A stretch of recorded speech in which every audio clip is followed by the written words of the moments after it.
Ambassador Sarah Chen sat in the cold metal chair, her hands folded on the smooth table surface. Around her, the Galactic Council chamber buzzed with alien voices, speaking in dozens of languages. The massive dome above them showed the stars beyond. Nexus Prime, but Sarah's mind was not on the beauty of space. She was thinking about home. She was thinking about Earth and the secret it had kept for 50 years. The Zephyrian representative stood tall at the center of the room. His blue skin glowed under the bright lights, and his forearms moved as he spoke. Zektar was his name, and he was angry. Very angry. The human colonies must be given to the Zephyrian Empire, Zektar said, his voice booming through the chamber. New Geneva, Haven's Rest, and Prosperity Station. These worlds belong to us now. The humans can leave or they can face the consequences. Sarah watched the other aliens in the room. The lizard-like Krillians nodded their approval. They loved war and conquest. The floating Vorten delegates whispered among themselves. There, tentacles moving like underwater plants. Even the peaceful Etherians seemed worried. They all thought the same thing. Humans were weak. For 50 years, humanity had played this role perfectly. They were the traders, the negotiators, the ones who carried goods between worlds and made deals. Human ships were slow and clumsy compared to alien vessels. Human weapons were simple projectile launchers and basic energy beams. Human soldiers were soft creatures who needed suits to survive in space. At least that's what everyone believed. Sarah stood up slowly. The room grew quiet. Even Zektar stopped speaking to look at her. She was small compared to most aliens in the room, barely reaching the chest of the shortest Krillian. Her brown hair was tied back simply, and she wore the plain gray uniform of the Human Diplomatic Corps. The colonies you speak of are home to over 10 million humans, Sarah said. Her voice was calm and clear. They have been there for 30 years. They have built cities, farms, and schools. These are not empty worlds to be given away. Zektar's forearms spread wide. Humans are weak. Your ships are slow. Your weapons are toys. You have no real military force. The Zephyrian Empire has 1,000 warships. What do humans have? Trading vessels and cargo haulers. Laughter filled the chamber. The Krillians slammed their clawed hands on their tables. The Vorthons made clicking sounds that passed for amusement in their culture. Even some of the smaller species that usually stayed quiet were chuckling. Sarah smiled.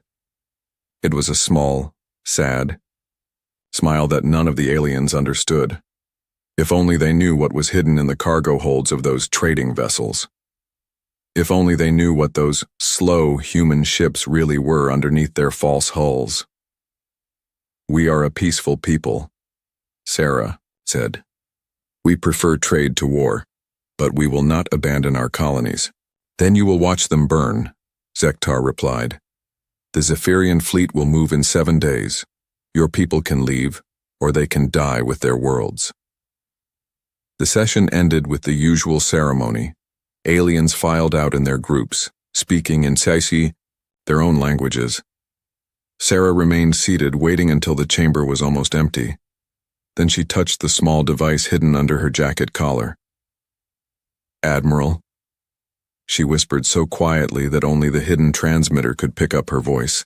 I heard everything, Ambassador, came the reply in her earpiece. The voice belonged to Admiral Marcus Rivera, though no one in the galaxy knew his real rank. To the rest of the universe, he was Captain Rivera, master of the cargo vessel Wandering. Star, are we ready? Sarah asked. We've been ready for 50 years, Marcus replied. The question is, are they ready for us? 3,000 light-years away, the Wandering Star drifted through space like any other cargo ship. Its hull was painted with rust stains and meteor damage that made it look old and harmless. Inside, the crew moved with the casual efficiency of experienced merchants. They loaded and unloaded containers, ran maintenance checks, and complained about the poor pay just like any civilian crew would do. But if someone could see through the ship's disguised outer hull, they would discover something very different. The Wandering Star was actually the CNS Retribution, humanity's newest and most powerful dreadnought. Its true weapons were hidden behind fake cargo containers. Its real engines were concealed within the framework of what looked like old-fashioned chemical thrusters. Its armor was disguised to look like simple steel plating, but it could withstand the impact of antimatter warheads. Admiral Marcus Rivera stood in what appeared to be the ship's simple bridge.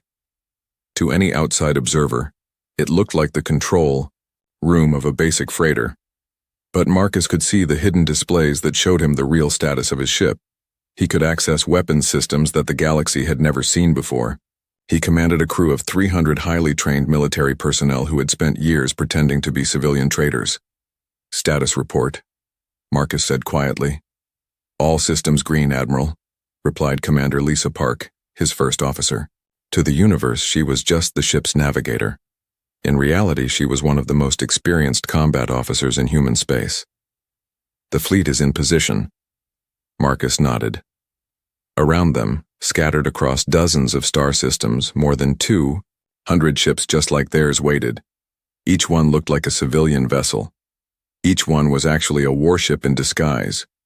Cargo haulers were really troop transports. Mining ships were actually mobile weapons platforms. Research vessels were command and control centers. "And the installations?" Marcus asked.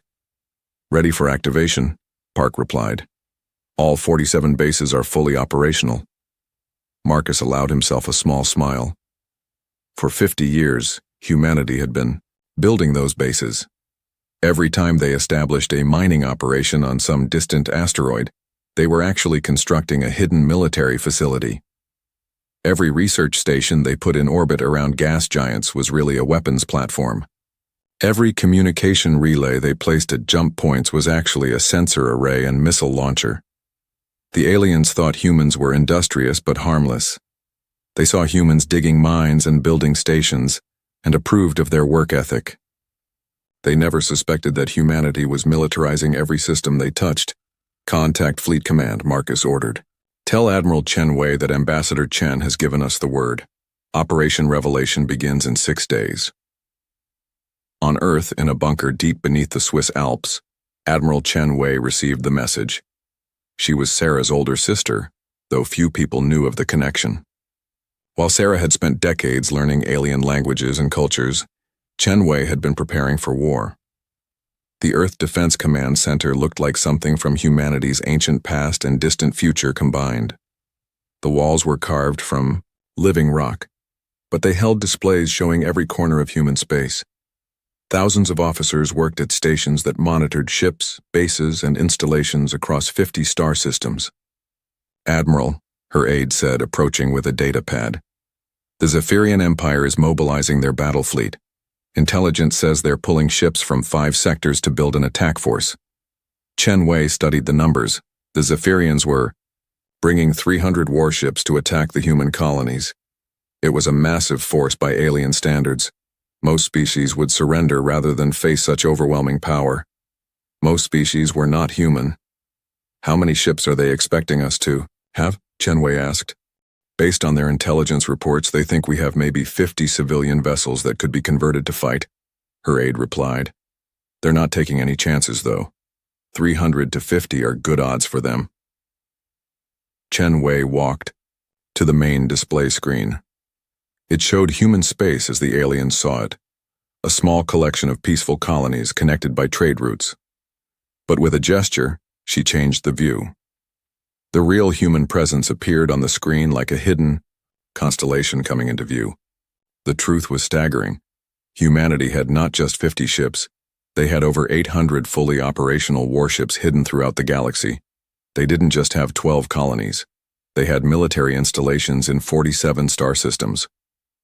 They weren't just traders and miners. They were the largest military force the galaxy had ever seen, and no one knew it existed. "Begin Phase 1, Chen Wei ordered. "Send the activation codes to all sleeper installations. It's time to wake up the fleet." Across human space, the transformation began. On the mining station orbiting Kepler 442b, workers received coded messages that changed everything. The station's outer shell split apart like a flower opening, revealing the weapons and armor that had been hidden inside for 20 years. What had looked like a simple mining facility was actually a fortress capable of defending an entire star system. On the cargo ship Steady Progress, Captain Janet Torres looked at the message from Fleet Command and smiled. She had been hauling supplies between colonies for 15 years, watching alien ships ignore her completely. Now she pressed a hidden button on her command chair, and her ship began to change. The false outer hull peeled away in sections, revealing the sleek lines of a heavy cruiser. The fake cargo containers opened to show missile launchers and energy weapons. The civilian crew quarters folded back to reveal marine barracks and fighter bays. In 10 minutes, the steady progress had become the CNS Retribution's hammer, a ship capable of destroying anything in its path. The same transformation happened on 200 ships throughout the galaxy. Freighters became destroyers, mining vessels became battle cruisers. Research ships became carriers launching squadrons of fighters that had been disguised as survey drones. But the ships were only part of humanity's secret. The real surprise was what they had built on the ground. On the human colony of New Geneva, the first world the Zephyrians planned to attack, Governor Patricia Walsh stood in her office looking out at the city below. It looked peaceful enough: houses, schools, farms, and the spaceport where civilian ships landed daily. But Patricia knew what lay beneath. Every human colony had been built with defense in mind. The beautiful parks were actually camouflaged missile sites. The pleasant residential districts had underground bunker networks that could shelter the entire population. The power plants were designed to overload and create massive electromagnetic pulses that would disable enemy ships. Even the farms were part of the defense system, growing food that could last for years under siege. "Governor," her aide said, entering the office, "we've received the activation order from Fleet Command." "Good," Patricia replied. "Signal all department heads. Tell them it's time for the citizens to learn what we've really been building here." The colonists had always known their worlds might be attacked someday. That's why every human citizen over the age of 16 had basic military training. That's why every city had hidden weapons storage. That's why every family had emergency plans that could put them in defensive positions within an hour. What the colonists didn't know was how extensive their defenses really were. They were about to find out.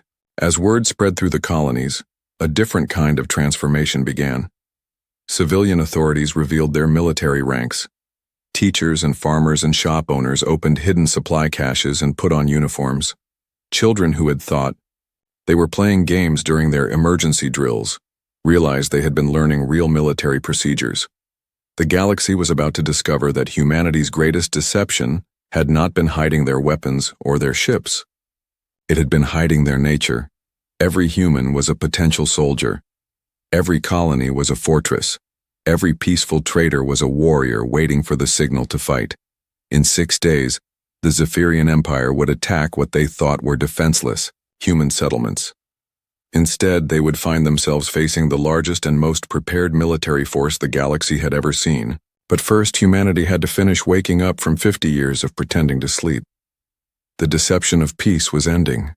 Soon, the galaxy would see what humans really were when they chose to stop hiding their true nature. The moment was coming when humanity would reveal their true military force. And when that happened, the galaxy would tremble in silence. The attack on New Geneva came exactly when the Zephyrians said it would. Fleet Commander Vexrath led 60 warships through the jump point at the edge of the system, expecting to find a few human cargo vessels and maybe some old defensive satellites. What he found instead changed everything. The galaxy thought they knew about humanity. The first sign that something was wrong came from his sensor officer. "Commander, I'm reading strange energy signatures from the human ships in the system." Vexrath looked at the display screen. There were 12 human vessels scattered throughout New Geneva's orbital space. They looked like the usual collection of freighters and passenger ships that humans used for trade. Nothing threatening. "Strange how?" he asked. "The power readings are much higher than they should be," the sensor officer replied. "And their hull configurations are changing." Before Vexrath could respond, the human ships began to transform. Hull plates slid apart and fell away like discarded clothing. Fake cargo containers opened to reveal weapon systems. Engine sections extended and showed their true power. In minutes, what had looked like a small collection of civilian vessels had become a battle fleet. "Impossible," Vexrath whispered. The lead human ship, which had been called the Wandering Star on their identification transponder, now broadcast a different signal. CNS Retribution. As Vexrath watched, the ship's true form was revealed. It was massive, easily twice the size it had appeared to be. Weapons ports opened along its hull like eyes opening in the dark. The ship that had looked like a simple cargo hauler was actually larger than his own flagship. "All ships battle formation," Vexrath ordered. "Prepare to engage the human fleet." But as his ships moved into their attack positions, more surprises appeared. The asteroid mining station that had been quietly operating in the system's belt suddenly lit up with energy. What they had thought was a simple mining platform was actually a fortress bristling with weapons. It was built into one of the largest asteroids in the belt, and now that asteroid was moving toward his fleet under its own power. "Commander," his navigation officer called out. "The mining station is not a station. It's a mobile weapons platform." More signals appeared on the sensors. Human ships were coming from everywhere. From behind moons, from within the asteroid belt, from positions they couldn't have reached unless they had been hiding there for months. What had looked like 12 civilian vessels was actually a fleet of 47 warships that had been camouflaged and waiting. Admiral Marcus Rivera stood on the bridge of the Retribution, watching the Zephyrian fleet realize their mistake. For 50 years, he had waited for this moment. For 50 years, humanity had prepared for the day when they would have to reveal their true nature to the galaxy. "Admiral," his weapons officer reported, "all ships are ready to engage. The Zephyrians have stopped advancing. I think they're trying to figure out what they're looking at." Marcus nodded. "Open a communication channel to the Zephyrian commander." The main screen flickered and showed Vexrath's blue face. The Zephyrian's 4 eyes were wide with shock and confusion. "What is this?" he demanded. "Where did these ships come from?" "The same place they've always been, Commander Vexrath," Marcus replied calmly. "You just weren't looking hard enough to see them." "This is impossible. Human ships are slow and weak. Your weapons are primitive." Marcus smiled. It was not a friendly expression. "You're about to learn that we've been lying to you for 50 years. Did you really think a species could spread across 50 star systems using cargo haulers and good intentions?" Before Vexrath could respond, Marcus gave the order that would change galactic history. "All ships, weapons free. Show them what humans really are." The battle that followed was unlike anything the galaxy had seen before. Human ships moved with a precision and coordination that seemed impossible. They used the gravity of planets and moons to slingshot themselves at incredible speeds. They hid behind asteroids and emerged at exactly the right moment to strike. They fought like predators that had been studying their prey for decades. The Zephyrian ships were built for straightforward combat, powerful weapons and heavy armor meeting in direct conflict. But the humans didn't fight that way. They struck from unexpected angles and disappeared before the Zephyrians could respond. They used the environment of the star system like a weapon, drawing enemy ships into asteroid fields where they could be trapped and destroyed. Commander Vexrath watched, his fleet being torn apart by tactics he didn't understand. "How are they moving like that?" he shouted at his tactical officer. "No ship can maneuver that way." But human ships could, because they had been designed by a species that had learned warfare on a world that tried to kill them every day. Earth had taught humans to use every advantage, to turn weakness into strength, to survive by being smarter and more adaptable than anything they faced. The Retribution demonstrated this perfectly. Instead of trading shots with Zephyrian battleships, it used its superior maneuverability to get behind them. Its weapons were not just energy beams and missiles. They were gravitational disruptors that could tear a ship apart from the inside out. They were quantum torpedoes that existed in several dimensions at once and couldn't be stopped by normal shields. In 30 minutes, the Zephyrian attack fleet was destroyed. 60 warships that had come to conquer a human colony were reduced to debris and emergency escape pods. Not a single human ship was lost, but the revelation at New Geneva was only the beginning. Across the galaxy, similar scenes were playing out. Every human mining operation revealed itself as a military base. Every research station powered up weapons that the galaxy had never seen before. The archaeological expedition in the Kepler sector became Forward Operating Base Kepler, a massive installation that had been disguised as ruins for 20 years. The most shocking revelation came at the neutron star called Charybdis. For 15 years, humans had maintained a research station in orbit around the collapsed star, claiming they were studying its unique properties. Alien scientists had thought it was a waste of time. Neutron stars were well understood, and the radiation around Charybdis made it dangerous to approach. Now the research station revealed its true nature. It was a weapons platform that used the neutron star's incredible gravitational field as a power source. When Zephyrian reinforcement fleets tried to jump through the Charybdis system, they found their ships caught in artificial gravity wells that could crush a battleship like an empty can. The weapons fired beams of concentrated gravitational force that could bend space-time itself. Dr. Elena Vasquez, the supposed head of the Charybdis research project, stood in the station's command center watching Zephyrian ships being pulled apart by forces they couldn't understand or escape. For 15 years, she had published papers about neutron star physics while secretly building the most powerful weapon in known space. "Gravitational torpedo ready," her weapons officer reported. "Fire," Elena ordered. The torpedo was invisible to normal sensors. It was a bubble of twisted space-time that moved at nearly the speed of light. When it reached the Zephyrian flagship, it didn't explode in any conventional sense. Instead, it created a gravity well so intense that the ship was compressed into a sphere less than a meter across in the space of microseconds. The other Zephyrian ships fled immediately. News of the defeats spread through galactic communication networks faster than the battles themselves.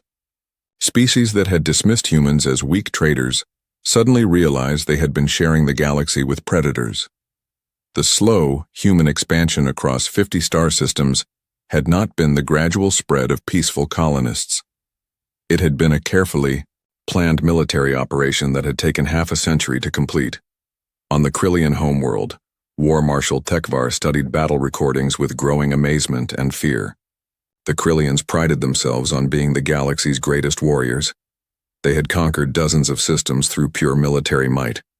But watching human tactics was like seeing a completely different approach to warfare. "They don't fight with honor," observed Sub-Marshal Kretok. "They use deception and trickery." Tekvar shook his massive reptilian head. "They fight to win. Honor is a luxury for species that can afford to lose battles. Humans cannot afford to lose, so they have learned to fight in ways we never considered." The recording showed human ships using asteroid fields like three-dimensional mazes, appearing and disappearing in ways that seemed to violate the laws of physics. They showed human weapons that worked on principles the galaxy's scientists didn't understand. Most disturbing of all, they showed a level of coordination between human forces that suggested they had been planning these battles for decades. "How long have they been preparing for this?" Kretok asked. "Since the day they joined the Galactic Council," Tekvar replied grimly. "Maybe longer. I think we have been studying the wrong species, Sub-Marshal. We thought the humans were sheep, but they are wolves. Very patient wolves." On Nexus Prime, the Galactic Council met in emergency session. Representatives from dozens of species filled the chamber, all talking at once in their various languages.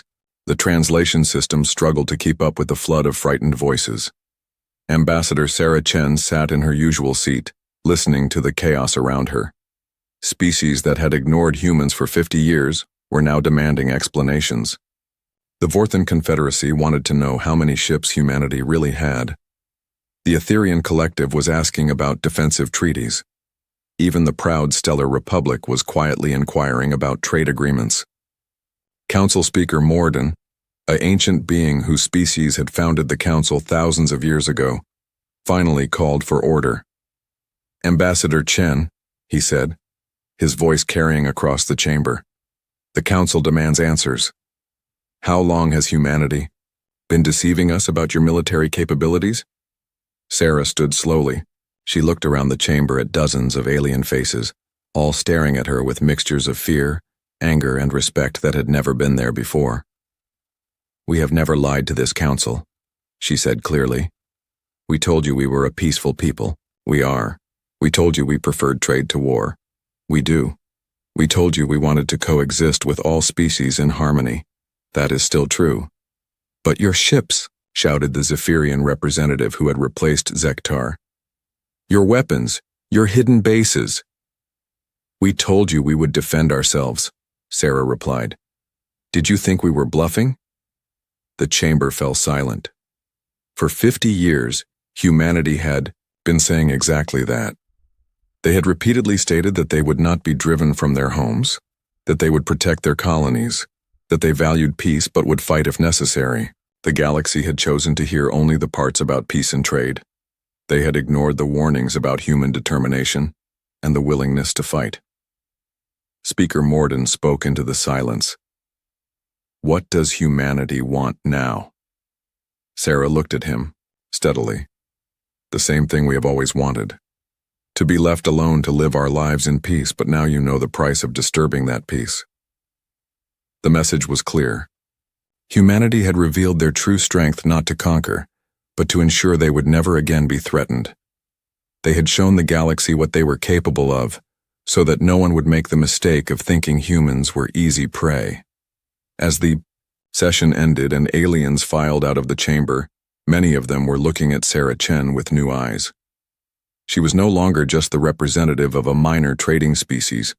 She was the ambassador of a military power that had been hiding in plain sight for half a century. The silent fleet had awakened, and the galaxy would never be the same. War Marshal Tekvar had seen battle recordings from 100 different species across 2 centuries of conflict. He had studied the combat tactics of the Vorthan Confederacy with their swarm attacks. He had analyzed the methodical siege warfare of the Stellar Republic. He had even learned from the chaotic but effective raids of the pirate clans that operated in the outer systems. But watching the humans fight was like discovering a completely new form of warfare. The Krillian sat in his private study aboard the battleship Razor's Edge, playing the same battle recording for the 20th time. On the screen, human ships moved through the new Geneva system like predators that had been born in space. They didn't just fight, they hunted. "Computer, slow the playback to quarter speed," he commanded. The recording showed a human cruiser, one that had been disguised as a mining ship until the battle began, approaching a Zephyrian destroyer. The Zephyrian ship was larger and more heavily armed, but it was being led into a trap so subtle that Tekvar had missed it the first dozen times he watched. The human ship was using the gravity field of New Geneva's largest moon to alter its trajectory in ways that looked random but were actually perfectly calculated. The Zephyrian captain thought he was chasing a fleeing enemy. Instead, he was being positioned exactly where the humans wanted him. When the trap was sprung, 3 more human ships appeared from behind the moon's shadow. They had been waiting there, engines powered down, invisible to sensors. The Zephyrian destroyer was destroyed in seconds, caught in a crossfire it couldn't escape. "Magnificent," Tekvar whispered. His aide, Sub-Marshal Kretok, looked up from his own study pad. "Marshal, did you say something?" "The humans," Tekvar replied. "Watch this recording, Kretok. Tell me what you see." The younger Krillian studied the screen as the recording played again. "I see human ships using deception and ambush tactics. Dishonorable combat." Tekvar's scales clicked together in what passed for laughter among his species. "You see with Krillian eyes, Sub-Marshal. We value direct confrontation, warrior against warrior. But look at the results. 4 human ships destroyed a Zephyrian destroyer with no losses. How many Krillian ships would we lose in the same engagement?" Kretok considered this. "Fighting with honor? Probably 2 ships lost, maybe 3 to achieve the same result." "Exactly." Tekvar paused the recording and highlighted the tactical display. "The humans do not fight for honor. They fight to win, and they are very, very good at winning." The War Marshal had requested every piece of battle data the Krillian intelligence services could gather. What he found painted a picture of human warfare that was both fascinating and terrifying. Humans didn't just defeat their enemies. They studied them, predicted their behavior, and turned their strengths into weaknesses. "Look at this engagement in the Tau Ceti system," Tekvar said, bringing up another recording. "The Zephyrians sent a fast attack squadron of 30 ships to strike a human supply convoy. Standard raid tactics. Hit hard and fast, destroy the cargo vessels, retreat before reinforcements arrive." The recording showed the Zephyrian ships dropping out of hyperspace in perfect formation. ready to tear apart what they expected to be defenseless human freighters. Instead, they found the convoy formation falling apart in apparent panic, with cargo ships scattering in all directions. The Zephyrian commander thought he had achieved perfect surprise. Thekvar continued. His ships spread out to chase down individual cargo vessels. Classic pursuit formation. Kretok watched as the Zephyrian ships separated to hunt down the fleeing humans. They fell for a trap. A beautiful trap, Thekvar agreed. The human cargo ships were not running away. They were moving into predetermined positions. When the Zephyrians were spread out and isolated from each other, the cargo vessels revealed their true nature. The supposed cargo ships shed their false hulls and became warships. But more importantly, they had led the Zephyrian raiders into a kill zone that had been prepared in advance. Hidden weapon platforms powered up throughout the system. Mines that had been disguised as space debris activated. The Zephyrian squadron found itself trapped in a carefully prepared killing field. 30 Zephyrian ships destroyed, Thekvar said. 0 human losses. The entire battle lasted less than 20 minutes. Kretok stared at the recording in amazement. How did they know the attack was coming? That is the most disturbing part, Thekvar replied. I believe they didn't know. I believe they prepared for this exact scenario months or even years in advance, then waited for someone to be foolish enough to trigger the trap. The War Marshal brought up a tactical analysis that showed human defensive positions throughout their territory. Every supply convoy traveled through systems that had been militarized in secret. Every trade route was protected by hidden weapon platforms and disguised warships. Every human settlement was surrounded by defenses that most species wouldn't build even around their homeworlds. They have turned their entire civilization into a weapon, Thekvar observed. Every merchant is a potential warrior. Every cargo ship is a potential warship. Every colony is a fortress. How does one fight an enemy like that? The question troubled him more than he wanted to admit. The Krillian hegemony had conquered half a sector through superior firepower and warrior courage. But human tactics made traditional warfare seem primitive and wasteful. They fought with their minds as much as their weapons, and their minds were, clearly, very dangerous things. On the human colony of Haven's Rest, Governor Michael Torres stood in what looked like the colony's emergency operations center. To visiting dignitaries and trade representatives, this room appeared to be a simple disaster response facility. It had displays showing weather patterns, supply levels, and civilian population centers.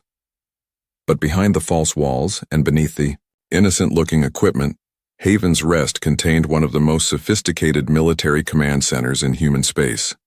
Governor Torres was not just a colonial administrator. He was General Torres, a veteran of humanity's secret military expansion who had been planning the defense of Haven's Rest for 15 years. Sir, his communications officer reported, we're receiving surrender requests from Zephyrian military units across 3 systems. They're asking for terms. Torres studied the tactical displays that showed the real situation throughout the region. What had started as Zephyrian attacks on 3 human colonies had become a complete rout. Human forces were systematically destroying every Zephyrian military asset they could find, and they were doing it with a level of coordination that shocked even their enemies. What kind of terms are they requesting? Torres asked. Full withdrawal from human space, recognition of human territorial claims, and... The communications officer paused. They are offering to share their military technology in exchange for a ceasefire. Torres almost smiled. Rejected. They attacked our civilians, they threatened our homes. The price for that is not technological data. It's complete surrender. The Zephyrians were learning what happened when you threatened humanity's children. Human parents did not negotiate with those who would harm their families. They eliminated the threat permanently. But Torres knew that military victory was only part of the message humanity was sending to the galaxy. The real lesson was in how they fought. Human warfare was not just about destroying enemies, it was about psychological impact. They wanted every potential aggressor to understand exactly what would happen if they chose to threaten human colonies. Sir, his tactical officer called out, the Zephyrian Reserve Fleet is requesting permission to retrieve survivors from their destroyed ships. Granted, Torres replied immediately. and make sure they get a clear view of our defenses when they come to collect their people. I want them to see exactly what they were fighting against. This was perhaps the most unsettling aspect of human warfare. Their mercy was as calculated as their violence. They allowed enemies to survive and escape, but only so those survivors could spread word of what human military forces were really capable of. Every rescued Zephyrian pilot would return home with stories of human ships that appeared from nowhere, of weapons that defied understanding, of defensive systems that turned entire star systems into fortresses. The psychological warfare was perhaps more effective than the physical destruction. Fear, Torres knew, was a weapon that never needed reloading. On Earth, Admiral Chen Wei monitored the battles from the Deep Space Command Center. The massive screens around her showed human forces engaging Zephyrian units across 12 star systems. Each engagement followed the same pattern: apparent human weakness, followed by devastating revelation of hidden strength. Admiral, her intelligence chief reported, "We're receiving communications intercepts from Krillian, Vorthon, and Stellar Republic forces. They're all trying to analyze our tactics." "What are they concluding?" Chen Wei asked. "The Krillians are impressed but disturbed by our lack of honorable combat. The Vorthons are trying to calculate how many ships we really have. The Stellar Republic is quietly updating their diplomatic protocols regarding humanity." Chen Wei nodded. This was exactly what humanity had planned. The revelation of their true military capacity was not meant just to defeat the Zephyrians. It was meant to educate the entire galaxy about the price of threatening human interests. And the smaller species? The Etherian Collective has requested a formal defense alliance. The Kepler Federation is asking about trade agreements for human military technology. The Outer Rim Trading Company wants to hire human ships as convoy escorts. Perfect. The galaxy was learning that humans were not victims to be preyed upon.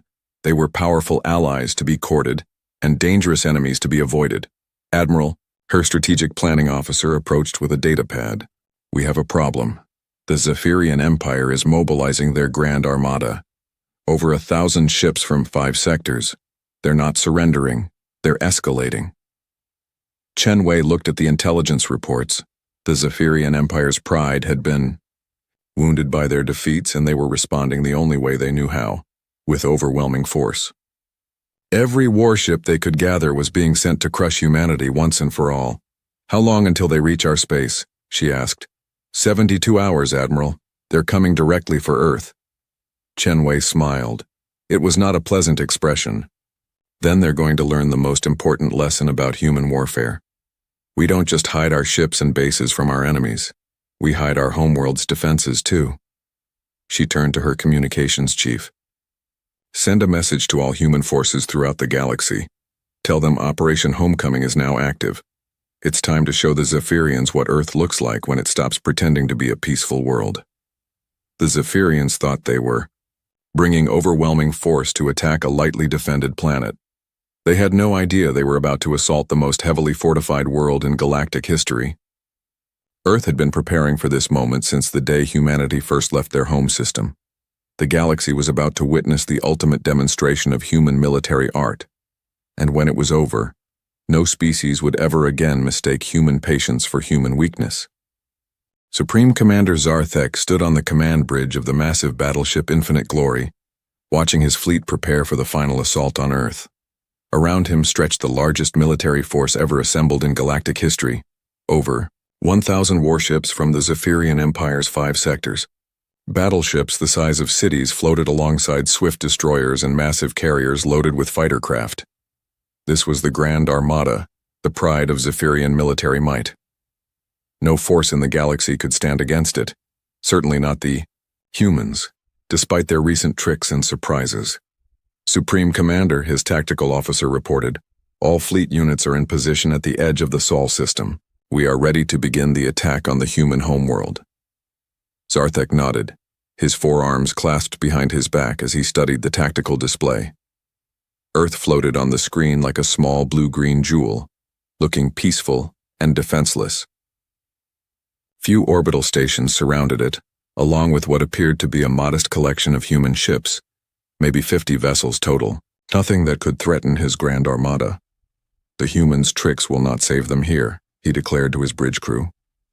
They may have hidden warships throughout their territory, but this is their homeworld. There is nowhere to hide, nowhere to run. Today we end the human problem forever. His communication officer spoke up. Supreme Commander, we are receiving a transmission from Earth. Put it on the main screen, Zarthek commanded. The display flickered and showed a human woman in military uniform. She appeared to be middle-aged, with graying hair and calm eyes that showed no fear despite facing the largest fleet in galactic history. The nameplate on her uniform read, Admiral Chen Wei. Supreme Commander Zarthek, she said, in perfect Zephyrian. I am Admiral Chen Wei, Commander of Earth Defense Forces. You have brought an impressive fleet to our system. I have brought your destruction, human, Zarthek replied. Surrender now and we may allow some of your people to survive as slaves. Continue to resist, and we will burn your world to ash. Admiral Chen Wei smiled. It was a cold expression that made Zarthek uncomfortable for reasons he couldn't identify. Supreme Commander, before you begin your attack, I want to show you something. I think you should understand what you're really fighting against. Your words cannot change the outcome of this battle, Zarthek said dismissively. Words? No, probably not. But maybe a demonstration will help. Chen Wei gestured to someone off-screen. Computer, begin Earth Defense Network revelation sequence. On Zarthek's tactical display, new contacts began appearing throughout the Sol system. At first it was just a few additional ships powering up from what had looked like empty space. Then more contacts appeared. And more. What is this? Zarthek demanded of his sensor officer. Supreme Commander, I don't understand these readings. New ships are appearing everywhere. They were completely hidden from our sensors until now. The truth was staggering. What had looked like 50 human ships defending Earth was actually over 300 fully operational warships. They had been hiding using stealth technology that made them invisible to Zephyrian sensors. But that was only the beginning. The asteroid belt between Mars and Jupiter began to light up with energy signatures. What the Zephyrians had assumed were ordinary chunks of rock were actually massive weapons platforms, each one the size of a moon and armed with firepower that dwarfed anything in Zarthek's fleet. Impossible, he whispered. But the revelations continued. The planet Mars itself began to change, its surface opening in dozens of locations to reveal missile silos and energy weapons. The supposedly dead world had been hollowed out and converted into a fortress. Even Jupiter's moons were showing energy signatures. They too had been militarized. Then the most shocking revelation came. Earth's moon began to split apart like an opening flower, revealing that it had been completely hollowed out and rebuilt. Inside was a construction facility the size of a planet, filled with ships under construction, manufacturing equipment, and weapons that the galaxy had never seen before. Dear ancestors, Zarthek breathed, the entire system is a fortress. Not just a fortress, Supreme Commander. Admiral Chen Wei's voice came from the screen. It's the most heavily defended system in galactic history. We've been preparing for this day since we first left Earth centuries ago. Every human who ever looked up at the stars knew that someday, someone would try to take our home from us. Zarthek's hands shook as he watched his tactical display fill with defensive installations. The humans hadn't just built normal defenses around their homeworld. They had turned the entire Sol system into a weapon. The sun itself showed artificial structures, massive solar collection arrays that could focus stellar energy into beams, capable of destroying entire fleets. How? He managed to ask. The same way we hid our ships throughout the galaxy, Chen Wei replied. We worked for centuries, little by little, always building, always preparing. Every asteroid we mined, every moon we surveyed, every space station we constructed, it was all part of the plan to defend our home. On the bridge of the infinite glory, alarm signals began to sound. Zarthek's fleet was surrounded by defensive systems that outgunned them 10-1. Worse, they were trapped. The same stealth technology that had hidden the human defenses was now being used to create artificial gravity fields that prevented his ships from jumping to hyperspace. This is your last chance to surrender, Supreme Commander. Admiral Chen Wei said.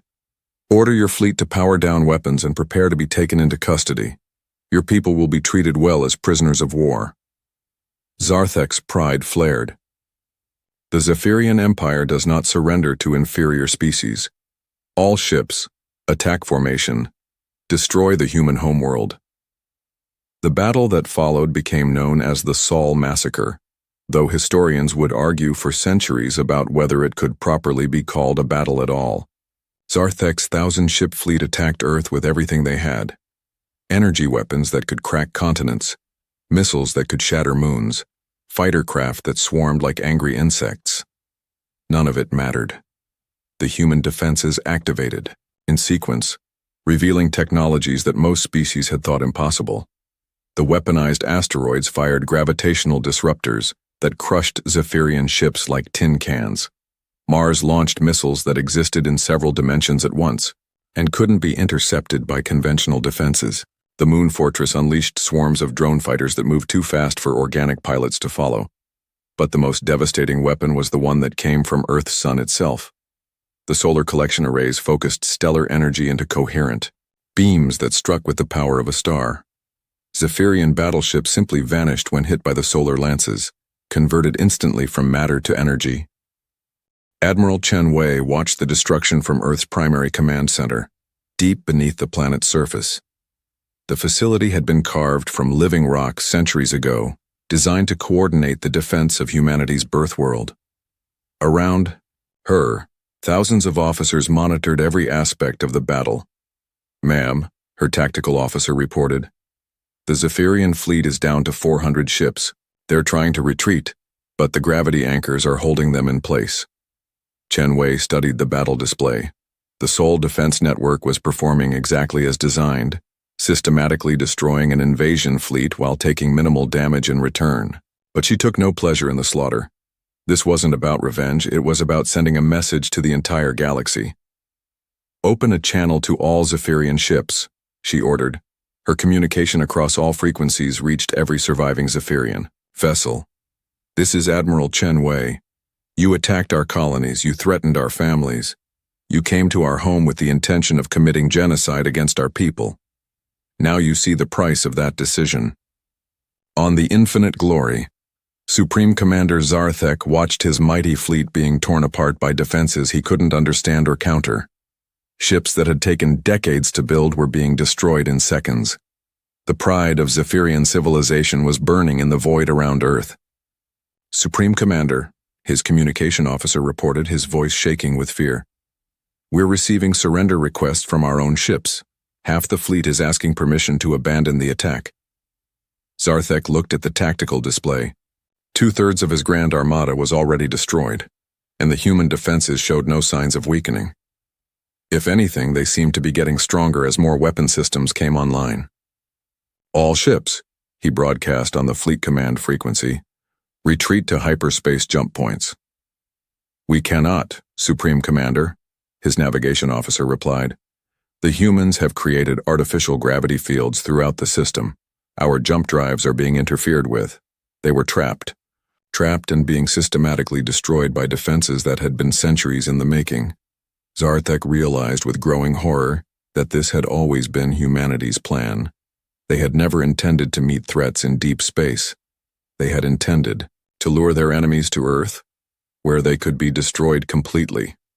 Supreme Commander, came Admiral Chen Wei's voice over the communication system, I'm going to give you one more chance.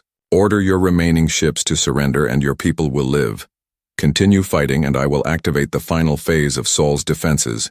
You will not want to see what that involves. Zarthek looked around his bridge at the faces of his crew. They were all staring at him, waiting for his decision. These were warriors who had served the Zephyrian Empire faithfully for decades. They deserved better than to die in a hopeless battle against an enemy they had never truly understood. All ships, he said quietly into his communicator, power down weapons and prepare for surrender. The battle is over, but the defeat of the Grand Armada was not the end of humanity's demonstration. As Zephyrian ships powered down their weapons and prepared to surrender, Admiral Chen Wei activated one final system that had been hidden even from her own officers. Throughout human space, every star system that contained human colonies began to reveal additional defenses. What the galaxy had thought was humanity's full military strength had been only a fraction of their true capabilities. Hidden shipyards powered up and began launching new vessels. Secret research facilities revealed technologies that pushed the boundaries of known science.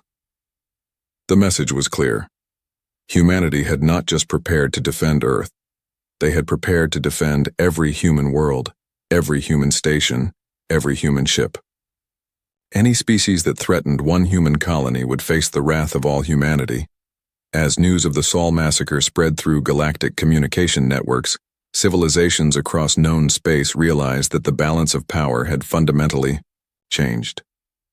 The species they had dismissed as harmless traders were actually the most powerful military force the galaxy had ever seen, and they had been hiding in plain sight for centuries, waiting patiently for someone to be foolish enough to threaten their families.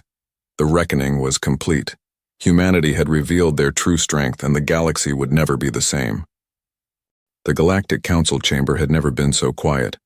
Representatives from dozens of civilizations sat in stunned silence as holographic displays showed the aftermath of what historians were already calling the Sol massacre. Where the mighty, Zephyrian Grand Armada had once numbered over 1,000 ships, only scattered debris and emergency escape pods remained floating in Earth's orbital space. Ambassador Sarah Chen stood at the center of the chamber, but she was no longer the quiet diplomat who had sat through decades of meetings while other species made decisions about humanity's future. Everyone in the chamber now knew exactly who and what she represented. The small human woman in her simple gray uniform was the voice of the galaxy's apex predator. The Zephyrian Empire has formally surrendered, Sarah announced, her voice carrying clearly through the vast chamber. Their remaining military forces have been taken into custody, and their government has agreed to pay reparations to the human colonies they attacked. The war is over. Council Speaker Morden, ancient even by the standards of his long-lived species, spoke into the silence. Ambassador Chen, the Council requires answers. How long has humanity been deceiving us about your true nature? Sarah looked around the chamber at faces that had once dismissed her people as insignificant traders. We have never deceived anyone, Speaker Morden. We told you we were a peaceful people who preferred trade to war. That is still true. We told you we would defend ourselves if attacked. We have done exactly that. But your military strength, protested the Vorthan representative, his tentacles writhing with agitation. Your fleets, your weapons, your fortifications. How did you hide such power from us? We didn't hide it, Sarah replied calmly. You simply chose not to see it. Every time we established a colony, we told you we were building defenses. Every time we expanded our territory, we warned you that we would protect our people. Every time we negotiated a treaty, we included clauses about our right to self-defense. You heard what you wanted to hear and ignored the rest. War Marshal Thekvar of the Krillian hegemony leaned forward in his seat. His massive reptilian form dwarfed most other beings in the chamber, but his voice carried a new tone of respect when he spoke. Ambassador, the Krillian hegemony wishes to formally request military training exchanges with humanity. We have much to learn from your tactical innovations. Sarah nodded. The offer will be considered, but understand, Marshal, that human military doctrine is based on principles your people may find difficult to accept. We do not fight for glory or honor. We fight to win, to survive, and to protect our families. Everything else is secondary. The Etherian Collective's representative, a being of pure energy contained within a crystalline matrix, pulsed with colors that indicated deep emotion. The Collective requests a formal alliance with humanity. We have always been a peaceful species, but recent events have shown us that peace requires strength to maintain it. Agreed, Sarah replied. Immediately. Humanity has always believed that peaceful species deserve protection from those who would prey upon them. We are prepared to extend our defensive umbrella to any civilization that shares our values. Across the chamber, representatives began talking among themselves in dozens of languages. The translation system struggled to keep up as species that had dominated galactic politics for millennia suddenly found themselves repositioning their relationships with humanity. The small, quiet species they had ignored was now the most powerful military force in known space. On the distant world of Kepler 442, Governor Patricia Walsh stood in what had once been her colony's administration building. Now it was revealed as the command center for one of humanity's most sophisticated military installations. Through the transparent aluminum windows, she could see the massive defensive platforms that had been disguised as mining equipment for 20 years. Her aide approached with a communication pad. "Governor, we're receiving formal diplomatic requests from 17 different species. They all want to establish embassies here."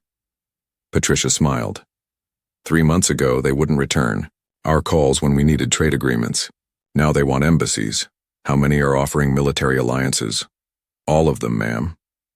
The Stellar Republic is offering exclusive technology sharing agreements. The Outer Rim Federation wants to hire human ships as convoy escorts. Even the pirate clans are requesting non-aggression pacts. The transformation was remarkable. Humanity had gone from being dismissed as harmless traitors to being courted by every major power in the galaxy. But Patricia understood that this change came with responsibilities that her people were only beginning to understand. On Earth, Admiral Chen Wei walked through the corridors of the Deep Space Command Center, observing her staff as they coordinated humanity's new role in galactic affairs. Display screens showed human ships throughout known space, no longer hiding their true nature. The age of deception was over. Now came the more difficult task of managing the consequences. "Admiral," her intelligence chief approached with a secure datapad. "We're receiving reports from our embassy on Nexus Prime. 17 species have requested defense treaties in the last 48 hours. The Vorthon Confederacy is offering to share their hyperdrive technology in exchange for protection from the Krillian hegemony. The Stellar Republic wants to purchase human weapon systems." Chen Wei studied the reports. "What about the smaller species? The ones who have been caught between the major powers?" "They're the most eager of all, ma'am. The Kepler Federation, the Outer Rim Trading Company, the Independent Worlds Alliance. They're all asking to be included in what they're calling the Human Protection Zone." This was exactly what Chen Wei had hoped would happen. For too long, the galaxy had been dominated by large military powers that bullied smaller civilizations. The revelation of humanity's true strength offered an opportunity to create a different kind of galactic order, one based on protection rather than predation. "Draft a proposal for the Galactic Council," she ordered. "A mutual defense agreement for any species that wants to join, full protection from aggression in exchange for peaceful cooperation and respect for sentient rights." On the bridge of the ISO, Krillian battleship Razor's Edge, War Marshal Thekvar studied intelligence reports about human military capabilities with a mixture of admiration and concern. His species had always prided themselves on being the galaxy's greatest warriors. Now they were faced with the reality that they had been sharing space with predators far more dangerous than themselves. "Marshal," Submarshal Kretok approached, with a tactical analysis. "Our intelligence services have completed their evaluation of human combat effectiveness. The results are disturbing." Thekvar looked up from his datapad. "Disturbing how?" "Every engagement we've analyzed shows the same pattern. Humans don't just defeat their enemies, they completely outmaneuver them. Their tactical thinking is so far ahead of conventional warfare that most species can't even understand what they're doing until it's too late." The War Marshal nodded grimly. "What does the High Command recommend?" "Full alliance with humanity, Marshal. If we can't defeat them, we should join them. Better to be allied with the apex predator than to be prey for it." It was a hard truth for a proud warrior species to accept, but Thekvar had studied enough battle recordings to know it was the right decision. The Krillians had always believed that strength came from superior firepower and warrior courage. The humans had shown them that the greatest strength came from superior thinking and careful preparation. Back on Nexus Prime, Ambassador Sarah Chen met with a small group of representatives from species that most of the galaxy forgot existed, the Gentle Builders, who created beautiful crystal cities but had no weapons. The archive keepers, who maintained the galaxy's historical records but had no military force. The healers of Tau Ceti, whose medical knowledge was legendary, but who had never fought a war. "You are all welcome under humanity's protection," Sarah told them. "But understand what this means. We will defend you from aggression, but we will not fight your wars for you. We will protect your right to exist, but you must continue to contribute your unique gifts to galactic civilization." The representative of the Gentle Builders, a fragile crystalline being whose species had been conquered twice in the last century, spoke in tones like wind chimes. "What do you ask in return for this protection?" "Nothing that you are not already willing to give," Sarah replied. "Continue building your beautiful cities. Continue sharing your architectural knowledge. Simply exist and thrive as you always have. The galaxy is richer for your presence, and we will ensure that no one can take that away from you again." This was humanity's vision for the new galactic order. Not conquest or domination, but protection for those who needed it and cooperation with those who wanted it. The species that had hidden their true nature for 50 years were now using their revealed strength to create a safer galaxy for everyone. But not everyone was happy with this new arrangement. In the shadowy corners of galactic space, older powers began to plan and scheme. The Void Syndicate, mysterious beings from beyond the galactic rim, watched human expansion with growing concern. The Ancient Ones, who had ruled parts of the galaxy before most current species had achieved spaceflight, began to stir from their long slumber. Admiral Chen Wei knew that humanity's revelation of their military strength was not an ending. It was a beginning. There were threats in the galaxy that even humanity had not yet encountered, ancient powers that would not be impressed by human technology or tactics. The real test of human strength was yet to come. But for now, the galaxy was learning to live with a new reality.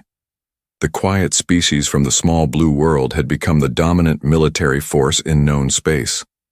They had achieved this not through conquest or aggression, but through patience, preparation, and the willingness to defend what they valued most. The moment when humans revealed their true military force had passed. The galaxy had trembled in silence as it realized what had been hiding among them all along. Now came the more difficult task of building a future where that strength could be used not for war but for peace. And in the depths of space, on ships that no longer needed to hide their true nature, human crews looked out at the stars with quiet satisfaction. They had kept their promise to their ancestors. Humanity would never again be helpless in the face of aggression. The children of Earth were finally free to explore the galaxy without fear, protected by the strength their parents